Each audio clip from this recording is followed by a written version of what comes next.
Congress party అధికారంలోకి రాకముందు ఏదైతే వరంగల్ డిక్లరేషన్ అయితే అక్కడ రైతులకైతే చాలా పెద్ద ఎత్తున అయితే వాళ్ళకి హామీలు ఇచ్చారు. మరి ఏడాది కూడా దాటిపోయింది, ఇప్పటివరకు రైతులకు సంబంధించి ఎలాంటి హామీ కూడా పూర్తి మొత్తంలో అమలు కాలేదు. దీనివల్ల రైతులు కూడా మోసపోయిన పరిస్థితి అయితే ఏర్పడిందని చాలా పెద్ద ఎత్తున రైతులు అయితే గగ్గోలు పెడుతున్న పరిస్థితి. ప్రస్తుతం మనతో పాటు విజయపాల్ రెడ్డి ఉన్నారు, మాట్లాడించే ప్రయత్నం చేద్దాం. చెప్పండి, రైతులకు సంబంధించి అంశం ఏదైతుందో చాలా పెద్ద ఎత్తున రైతులు మేము దగా పడ్డామని చెప్తున్నారు. మీరేం చెప్పదలుచుకున్నారు ఈ విషయంలో? ఇప్పుడు బీఆర్ఎస్ ప్రభుత్వాన్ని మార్చి ప్రజలు కాంగ్రెస్ ప్రభుత్వాన్ని తీసుకొచ్చారు. ఎందుకంటే కాంగ్రెస్ వస్తే రైతులకు కొంచెం బాగా జరుగుతుందనే ఒక నమ్మకం మీద ఇది చేశారు. కాంగ్రెస్ వచ్చిన తర్వాత పనులు చేస్తుంది, కాకుండా ఆర్థిక పరిస్థితులు బాగలేనందువల్ల విడతల వారీగా పనిచేస్తుంది. మేము రైతులు కూడా కొంచెం ఓపికనే వింటుంది, ఎందుకంటే ఇంకా 3.5 సంవత్సరాలు సమయం ఉన్నది. కాబట్టి ఒకవేళ వాళ్ళు కూడా రైతులను మోసం చేస్తే టీఆర్ఎస్ పెట్టినకైతే పడుతుంది. కాబట్టి మేము ఈరోజు ప్రెస్ క్లబ్ ద్వారా మేము అడిగింది ఏమంటే, మీరు మా రైతులకి ఏం చేస్తానో అవన్నీ చేయండి, చేస్తేనే మీ ఓటు బ్యాంకు ప్రభుత్వానికి ఉంటుంది, లేకపోతే మీకు కూడా వాళ్ళ బట్టిన గతే పడుతుందని చెప్పేసి ముఖ్యమంత్రి గారికి మేము హెచ్చరిక చేస్తూ ఉన్నాం. అంటే రైతు బంధుకు సంబంధించి రైతు భరోసా చేస్తామన్నారు, ఏడాదికి 15,000 ఇస్తామన్నారు, ఇప్పుడు 12,000 ఇస్తామని మళ్ళీ అధికారికంగా ప్రకటించారు. వాస్తవంగా 3,000 కుదించారు. ఏం చెప్పదలుచుకున్నారు ఈ విషయంలో? 3,000 కుదియటము గత సీజన్ కూడా డబ్బులు ఎగ్గొట్టింది. కాబట్టి అది ఇది కలిపి మొత్తం 15,000 చొప్పున ఇవ్వండి, రైతులను ఆదుకోండి. రైతులు అన్యాయం అయిపోతారు, రైతులు వ్యతిరేకత వస్తుంది. అటువంటి ఆలోచన రాకముందుకే మీరు కూడా మమ్మల్ని రైతు కమిషన్ ఎట్లయితే చేసి మెంబర్ చేశారు, మా ఫెడరేషన్ నుంచి కూడా 2 సభ్యులు వెళ్తాము. ప్రభుత్వానికి మంచి సూచనలు సలహాలు ఇచ్చి రైతులు కూడా మేలు జరిగే కార్యక్రమంలో మేము కూడా భాగస్వామ్యం చేస్తామని చెప్పి ప్రభుత్వానికి మీ ద్వారా తెలియజేస్తున్నాం. రైతులకు క్రెడిట్ కార్డు రూపకంగా రైతులకు సంబంధించి 5 లక్షల క్రెడిట్ కార్డు ఇస్తామని అయితే గవర్నమెంట్ చెప్పింది. అవి ఇప్పటి వరకు ఏమైనా అమలైన దాఖలాలు ఏమైనా ఉన్నాయా? కిసాన్ క్రెడిట్ కార్డు అనేది కేంద్ర ప్రభుత్వ ఈ పాలసీ, ఇది రాష్ట్ర ప్రభుత్వం పాలసీ కాదు. నాకు కూడా కిసాన్ క్రెడిట్ కార్డు ఉంది. ఇంతకుముందు 3 లక్షలకు కిసాన్ క్రెడిట్ కార్డు ఉండి, ఇప్పుడు కేంద్ర ప్రభుత్వం ఏం చేసిందంటే 5 లక్షలకు పెంచింది. రైతులు పోయి కనుక ఎక్కడైతే ఫైనాన్స్ బ్యాంక్ అంటే సర్వీస్ ఏరియా ఉంటుందో ఆ బ్యాంకు దగ్గర పోయి మాకు కిసాన్ క్రెడిట్ కార్డు ఇవ్వమంటే 5 లక్షలకు ఇవ్వడానికి సిద్ధంగా ఉన్నది. రైతులు అడిగి తీసుకోవాలి. క్రెడిట్ కార్డు ఏంటంటే మనం అప్పు తీసుకుంటే ఎట్లయితే ఉంటుందో ఇది కూడా అప్పు తీసుకోవడం, సకాలంలో కట్టడమే కిసాన్ క్రెడిట్ కార్డు. అదేమో మాఫీ జరగడం కానీ ఇదేమో పుణ్యానికి ఇచ్చేది ఏమి కాదు. బ్యాంకులు కూడా సిద్ధంగా ఉన్నాయని చెప్పేసి నేను తెలియజేస్తాను. రుణమాఫీకి సంబంధించి చాలా వరకు కూడా రుణమాఫీ చేసాం. కొంతమంది టెక్నికల్గా ఇష్యూ ఉన్న వాళ్ళకి రుణమాఫీ చేయలేదు, మిగతా అందరూ కూడా రుణమాఫీ చేసాం. దానివల్ల రైతులు కూడా సంతోషంగా ఉన్నారని కూడా గవర్నమెంట్ చెప్తుంది. నిజమే అంటారు ఈ విషయంలో? ఎందుకంటే రైతులు నిజంగా రుణమాఫీ కూడా అందరు జరిగింది అనుకోవచ్చు. అంటే గత ప్రభుత్వానికి ఈ ప్రభుత్వానికి కొంత తేడా ఉంది. రుణమాఫీ అని చెప్పేసి 5 సంవత్సరాలు ఇస్తే వడ్డీకి సరిపోలేదు. వీళ్ళేమన్నారంటే ఏకకాలంలో రుణం మాఫీ చేస్తామని చెప్పేసి డిసెంబర్ టు డిసెంబర్ 12, ఇది 13-14 నెలలు గడిచిపోయింది. మీరు ఇచ్చిన రుణమాఫీ అసలు గ్రామాల వారిగా తీసుకుంటే సగం వరకు కూడా రాలేదు. ఒకవేళ మీకు ఏమైనా ఆర్థిక ఇబ్బందులు ఉంటే వడ్డీ అసలు కలిపి మీరే చేస్తే బాగుంటుంది మా రైతుల తరఫున. ఎందుకంటే వడ్డీ మీరు మాఫీ చేసింది వడ్డీకే సరిపోతుంది మాకు.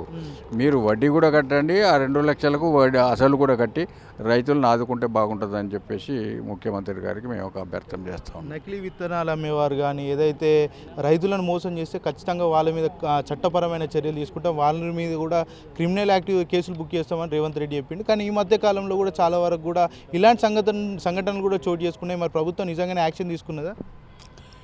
ఇప్పుడు ప్రభుత్వం అధికారంలోకి వచ్చిన తర్వాత కొన్ని నామినేటెడ్ పోస్టులు ఇచ్చారు, కిసాన్ కమిషన్ అని, సీడ్ కార్పొరేషన్ చైర్మన్ అని. ఇప్పుడు ఎవరు ఏ పదవి తీసుకున్నా మనం అధికారంలో లేనప్పుడు ఏం మాట్లాడుతావు, అధికారంలోకి వచ్చిన తర్వాత కూడా రైతుల గురించి ఆలోచించి మంచి విత్తనాలు, ఇంకోటి బ్లాకులు అమ్మకుండా అరికట్టవలసిన బాధ్యత వాళ్ళ మీద ఉన్నది. ఇప్పుడు మేము ఉన్నాము, మా వరకు ఎంత చేసినా మా వయసు ప్రజలకు పోదు. ఎందుకంటే మా చేతిలో ఏం లేదు కదా, మేమేమన్నా ప్రభుత్వాన్ని చెప్తాం, ప్రభుత్వం ద్వారా వార్త తీసుకుంటాం మేము.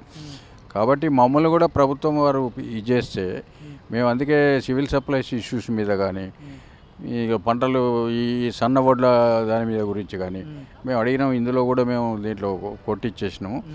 ప్రభుత్వం కనుక మమ్మల్ని పిలిస్తే మేము సరైన సలహాలు సూచనలు ఇచ్చి రైతులకు మేలు జరిగేటట్టు ఈ ప్రభుత్వం ఇంకా ఈ 5 సంవత్సరాలు కాదు మంచిగా చేస్తే ఇంకొక 5 సంవత్సరాలు ప్రజలే దీవిస్తారు.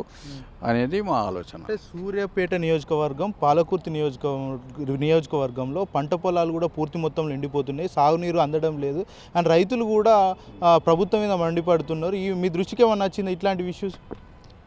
ఇప్పుడు రైతులు కూడా ఫ్రీ కరెంట్ అని ఇష్టం వచ్చినట్టు వాడకూడదు.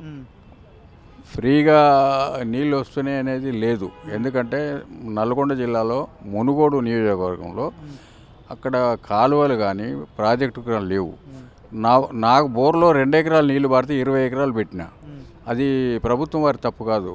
దానికి కొంచెం మెట్ట పంటలు వేసుకోవటము, లేకుంటే ఉద్యానవన పంటలు వేసుకోవటము, కరెంటు మనం బిల్లు కడితే ఎంత అవుతుందని ఒక ఆలోచన కూడా పెట్టుకొని విద్యుత్తు నీరును పొదుపు చేసి మనం కాలం గడుపుకుంటే బాగుంటుందని నా ఆలోచన.